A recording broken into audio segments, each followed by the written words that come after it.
So next question is from Chris in Springdale. My wife is a co-owner of a small business, and we both work there. We're in the crazy years of our 30s with multiple kids, a mortgage, but no other debt, have a good start on retirement savings, and feel pretty comfortable. What are your next steps?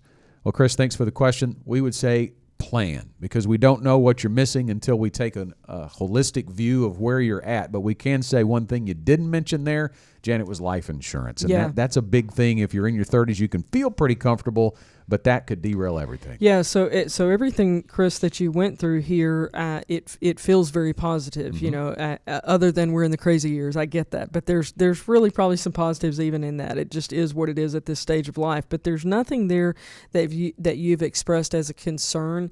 But, we're just coming off the Super Bowl. Let's talk about there's importance on the offense side and the defense side. We can't win a game with just one of those sides. We have to have both, and the same is true financially.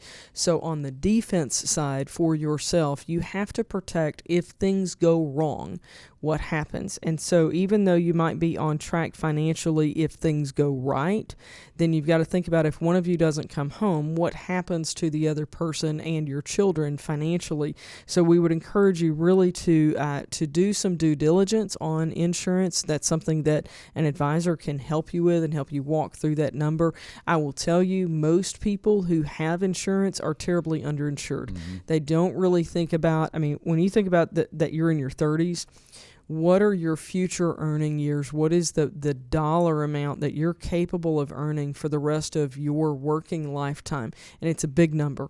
Not that it has to all be replaced in one lump sum, but most people just have a few years worth of earnings replaced. And so you really want to be sure that you fully check this box to be sure that your family doesn't have to adjust their standard of living if something happens to you. Yeah, and I think the other thing too is just because your life is crazy, it doesn't mean your finances have to be, and he's not implying that in his question, but it does you get this chaotic feeling of we're throwing money here, we're throwing money there. We feel good about our retirement savings, but this has got to be more than a feeling.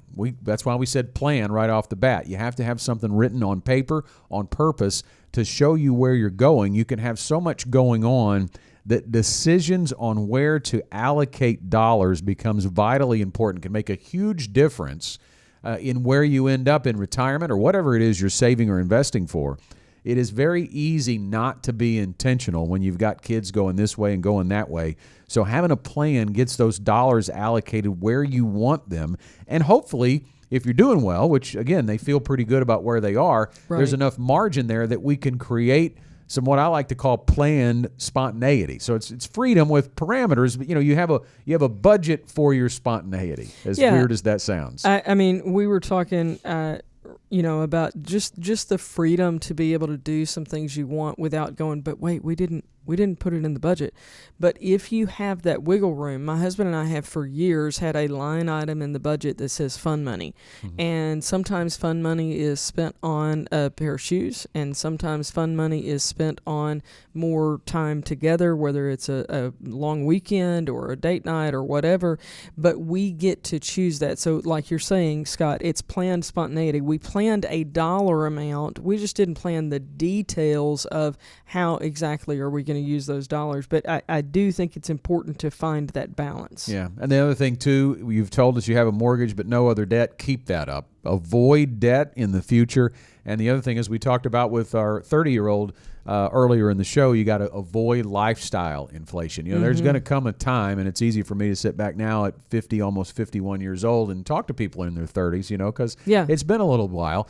There's going to come a time where you get those kids out of the house, you get them through college, and there's going to be lifestyle inflation there because you're going to get a raise. Your expenses are potentially going to go down significantly later in life. But avoid that lifestyle creep or that lifestyle inflation while you have kids. It's very easy to see what everybody else is doing on Facebook. They're going on all these fancy vacations. And again, allocating those dollars, just because you have it doesn't necessarily mean that's where it should go. I'll give you one that I think if our nation, if across the country we would take advantage of this one opportunity, we would be in a way better situation. And that is you get into this timeline where most people are paying for daycare for years. And some people are not in that situation. I understand that. But many, many, many people in our country are paying for daycare daycare, and then they get to a point where they're no longer paying for daycare. Now, some of them use that and they go to private school. That's fine, but at some point that also ends. So either daycare stops and they go to kindergarten or first grade, or private school stops later on. At some point, that check for that child's care or education stops. What if you started using those dollars moving forward? And I'll tell you, that's exactly what we're doing. When my son graduated high school, we started taking those dollars and putting it back for other kids for college education. So those dollars have always been, in our case, kid dollars. That may or may not be what you need to do, but you can take those dollars that have already been allocated somewhere and reallocate them wherever they need to go for your next step in your family's plan. Yeah, but Chris and his wife are doing a great job. Congratulations on getting that far, and get a plan together. Yeah. This is our question of the week. Congratulations to Chris. We'd love to send you a free Get Ready for the Future Show tumbler for being the question of the week. Just email us. Send it to show@getreadyforthefuture.com to claim it.